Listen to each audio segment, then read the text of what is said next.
መጽሐፈ ነገሥት ቀዳማዊ ምዕራፍ 22 ሶርያና እስራኤልም ሳይዋጉ 3 ዓመት ተቀመጡ። በሦስተኛውም ዓመት የይሁዳ ንጉሥ ኢዮሣፍጥ ወደ እስራኤል ንጉሥ ወረደ። የእስራኤልም ንጉሥ ባሪያዎቹን ሬማት ዘገለዓድ የእኛ እንደሆነች እኛም ከሶርያ ንጉሥ እጅ ሳንወስዳት ዝም እንዳንል ታውቃላችሁን? አላቸው። ኢዮሣፍጥንም በሬማት ዘገለዓድ እንዋጋ ዘንድ ከእኔ ጋር ትመጣለህን? አለው። ኢዮሣፍጥም የእስራኤልን ንጉሥ እኔ እንደ አንተ ሕዝቤም እንደ ሕዝብህ ፈረሶቼም እንደ ፈረሶችህ ናቸው አለው። ኢዮሣፍጥም የእስራኤልን ንጉሥ የእግዚአብሔርን ቃል አስቀድመህ ትጠይቅ ዘንድ እለምንሃለሁ አለው። የእስራኤልም ንጉሥ ነቢያቶቹን 400 የሚያህሉትን ሰዎች ሰብስቦ ወደ ሬማት ዘገለዓድ ለሰልፍ ልሂድን ወይስ ልቅር አላቸው። እነርሱም እግዚአብሔር በንጉሥ እጅ አሳልፎ ይሰጣታልና ውጣ አሉት። ኢዮሣፍጥ ግን እንጠይቀው ዘንድ ሌላ የእግዚአብሔር ነቢይ በዚህ አይገኝምን? አለ። የእስራኤልም ንጉሥ ኢዮሣፍጥን እግዚአብሔርን የምንጠይቅበት የይምላ ልጅ ሚክያስ የሚባል አንድ ሰው አለ፣ ነገር ግን ክፉ እንጂ መልካም ትንቢት አይናገርልኝምና እጠላዋለሁ አለው። ኢዮሣፍጥም ንጉሥ እንዲህ አይበል አለ። የእስራኤልም ንጉሥ አንዱን ጃንደረባ ጠርቶ የይምላን ልጅ ሚክያስን ፈጥነህ አምጣ አለው። የእስራኤል ንጉሥና የይሁዳ ንጉሥ ኢዮሣፍጥ ልብሰ መንግሥት ለብሰው በሰማርያ በር መግቢያ አጠገብ በአደባባይ በዙፋኖቻቸው ላይ ተቀምጠው ነበር። ነቢያቶቹም ሁሉ በፊታቸው ትንቢት ይናገሩ ነበር። የክንዓና ልጅ ሴዴቅያስ የብረት ቀንዶች ሠርቶ እግዚአብሔር እንዲህ ይላል፣ እስኪጠፉ ድረስ በእነዚህ ሶርያውያን ትዋጋለህ አለ። ነቢያትም ሁሉ እግዚአብሔር በንጉሡ እጅ አሳልፎ ይሰጣታልና ወደ ሬማት ዘገለዓድ ሂድና ተከናወን እያሉ እንዲህ ትንቢት ይናገሩ ነበር። ሚክያስንም ሊጠራ የሄደ መልእክተኛ እነሆ ነቢያት ሁሉ በአንድ አፍ ሆነው ለንጉሥ መልካምን ይናገራሉ፣ ቃልህም እንደ ቃላቸው እንዲሆን መልካም እንድትናገር እለምንሃለሁ አለው። ሚክያስም ሕያው እግዚአብሔርን እግዚአብሔር የሚነግረኝን እርሱን እነግርሃለሁ አለ።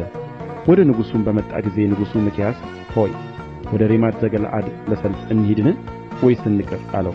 እርሱም ውጣና ተከናወን፣ እግዚአብሔርም በንጉሥ እጅ አሳልፎ ይሰጣታል ብሎ መለሰለት። ንጉሡም ከእውነት በቀር በእግዚአብሔር ስም እንዳትነግረኝ ስንት ጊዜ እምልሃለሁ አለው። እርሱም እስራኤል ሁሉ ጠባቂ እንደሌላቸው በጎች በተራሮች ላይ ተበትነው አየሁ፣ እግዚአብሔርም ለእነዚህ ጌታ የላቸውም፣ እያንዳንዱም በሰላም ወደ ቤቱ ይመለስ አለ ብሎ ተናገረ። የእስራኤልም ንጉሥ ኢዮሣፍጥን ክፉ እንጂ መልካም እንደማይናገርልኝ አላልሁህምን? አለው። ሚክያስም አለ እንግዲህ የእግዚአብሔርን ቃል ስማ። እግዚአብሔር በዙፋኑ ተቀምጦ የሰማይ ሠራዊትም ሁሉ በቀኙና በግራው ቆመው አየሁ። እግዚአብሔርም ወጥቶ በሬማት ዘገለዓድ ይወድቅ ዘንድ አክዓብን የሚያሳስት ማን ነው አለ። አንዱም እንዲህ ያለ ነገር ሌላውም እንዲያ ያለ ነገር ተናገረ። መንፈስም ወጣ፣ በእግዚአብሔርም ፊት ቆሞ እኔ አስተዋለሁ አለ። እግዚአብሔርም በምን አለው። እርሱም ወጥቼ በነቢያቶቹ ሁሉ አፍ ሐሰተኛ መንፈስ ሆናለሁ አለ። እግዚአብሔርም ማሳሳትስ ታስተዋለህ፣ ይሆንልሃልም፣ ውጣ እንዲህም አድርግ አለው። አሁንም እነሆ እግዚአብሔር በእነዚህ በነቢያት ሁሉ አፍ ሐሰተኛ መንፈስ አድርጎአል። እግዚአብሔርም በላይ ክፉ ተናግሮብሃል። የክንዓናም ልጅ ሴዴቅያስ ቀረበ፣ ሚክያስንም ጉንጩን በጥፊ መታውና አንተን ሊናገር የእግዚአብሔር መንፈስ በምን መንገድ ከእኔ አለፈ አለ። ሚክያስም እነሆ በዚያን ቀን ልትሸሸግ ወደ እልፍኝህ በሄድህ ጊዜ ታያለህ አለ።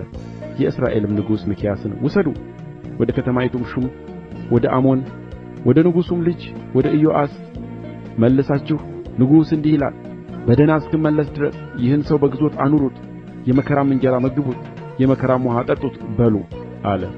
ሚክያስም በደኅና ብትመለስ እግዚአብሔር በእኔ የተናገረ አይደለም አለ። ደግሞም አሕዛብ ሁሉ ሆይ ስሙኝ አለ። የእስራኤልም ንጉሥና የይሁዳ ንጉሥ ኢዮሣፍጥ ወደ ሬማት ዘገለዓድ ወጡ። የእስራኤልም ንጉሥ ኢዮሣፍጥን ልብሴን ለውጬ ወደ ሰልፍ እገባለሁ፣ አንተ ግን ልብስህን ልበስ አለው።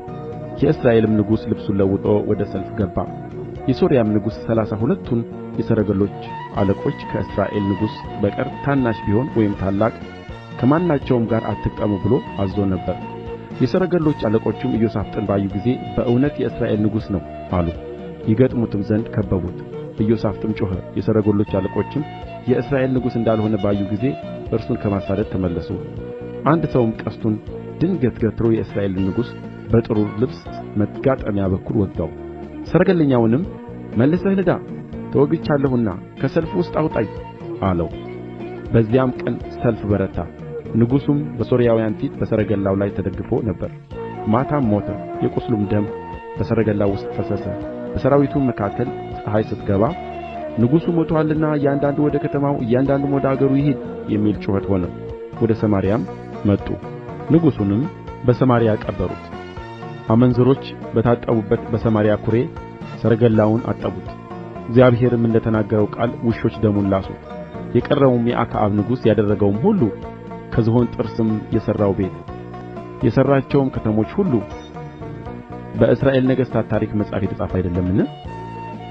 አክዓብም ከአባቶቹ ጋር አንቀላፋ። በእርሱም ፋንታ ልጁ አካዝያስ ነገሠ። አክዓብም በነገሠ በአራተኛው ዓመት የአሳ ልጅ ኢዮሣፍጥ በይሁዳ ላይ ነገሠ። ኢዮሣፍጥ መንገሥ በጀመረ ጊዜ የ35 ዓመት ጎበዝ ነበረ። በኢየሩሳሌምም 25 ዓመት ነገሠ። እናቱም ዓዙባ የተባለች የሺልሒ ልጅ ነበረች። በአባቱም በአሳ መንገድ ሁሉ ሄደ፣ ከእርሱም ፈቀቅ አላለም። በእግዚአብሔርም ፊት ቅን አደረገ፣ ነገር ግን በኮረብቶች ላይ ያሉትን መስገጃዎች አላራቀም። ሕዝቡ ገና በኮረብቶቹ ላይ ባሉት መስገጃዎች ይሠዋና ያጥን ነበር። ኢዮሣፍጥም ከእስራኤል ንጉሥ ጋር ታረቀ። የቀረውም የኢዮሣፍጥ ነገር የሠራውም ጭከና እንዴትም እንደ ተዋጋ በይሁዳ ነገሥታት ታሪክ መጽሐፍ የተጻፈ አይደለምን? ከአባቱ ከአሳ ዘመን የተረፉትን ሰዶማውያን ከምድር አጠፋ። በኤዶምያስም ንጉሥ አልነበረም፣ ሹምም እንደ ንጉሥ ነበረ። ኢዮሣፍጥም ወደ ኦፌር ሄደው ወርቅ ያመጡ ዘንድ የተርሴስን መርከቦች ሠራ። ነገር ግን መርከቦቹ በዔጽዮንጋብር ተሰበሩ እንጂ አልሄዱም። የአክዓብም ልጅ አካዝያስ ኢዮሣፍጥን ባሪያዎቼ ከባሪያዎችህ ጋር በመርከብ ይሂዱ አለው። ኢዮሣፍጥ ግን አልወደደም። ኢዮሣፍጥም ከአባቶቹ ጋር አንቀላፋ። በአባቱም በዳዊት ከተማ ከአባቶቹ ጋር ተቀበረ። በእርሱም ፋንታ ልጁ ኢዮራም ነገሠ። በይሁዳም ንጉሥ በኢዮሣፍጥ በ17ኛው ዓመት የአክዓብ ልጅ አካዝያስ በእስራኤል ላይ በሰማርያ መንገሥ ጀመረ። በእስራኤልም ላይ 2 ዓመት ነገሠ። በእግዚአብሔርም ፊት ክፉ አደረገ። በአባቱና በእናቱም መንገድ እስራኤልንም ባሳተው በናባጥ ልጅ በኢዮርብዓም መንገድ ሄደ። በኣልንም አመለከ፣ ሰገደለትም። አባቱም እንዳደረገ ሁሉ የእስራኤልን አምላክ እግዚአብሔርን አስቈጣ።